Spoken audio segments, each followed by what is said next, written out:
Hi, I'm Hayden Miles. When I was a kid, I witnessed a car crash. On the corner of Eagle and Franklin, a dog darted out into the street. Causing the distress between the two disconcerted cars, a Ford pickup veered into the opposing lane and made contact with a small coupe, disabling the function of the doors upon impact. The driver of the Ford got out and rushed to the innocent driver's side.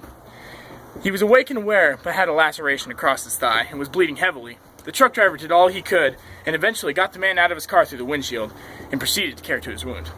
The paramedics and police showed up soon thereafter and exalted the man for doing his part and doing quick work that probably saved the victim's life.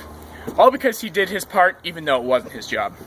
Since this event, I've always believed in doing my part.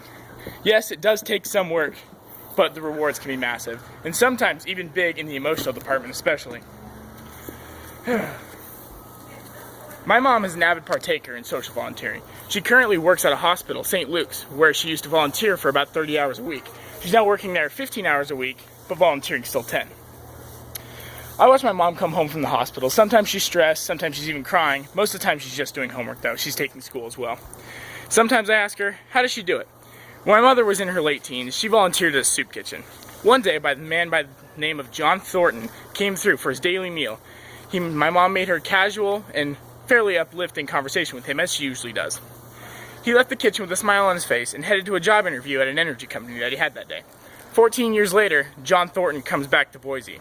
He comes back for a renewable energy conference with his wife. During his trip, his wife goes into labor. You know, a usual thing. They were transported by John to St. Luke's that my mom volunteered at. He met my mom in the ER and recognized her. About a week later, they all went out to lunch after the event. John and his wife were elated to see my mom, as John's life was forever changed after that event at the soup kitchen. He got the job and practiced his uplifting tone just as my mom had used, and always making small talk, it had gotten him to the corporate level in his new job.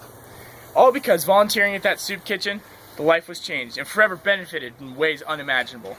Taking a role in unnecessary work is part of the world that makes society happen. I've seen it work wonders, and just because it's doing your part, I believe it's right. This I believe.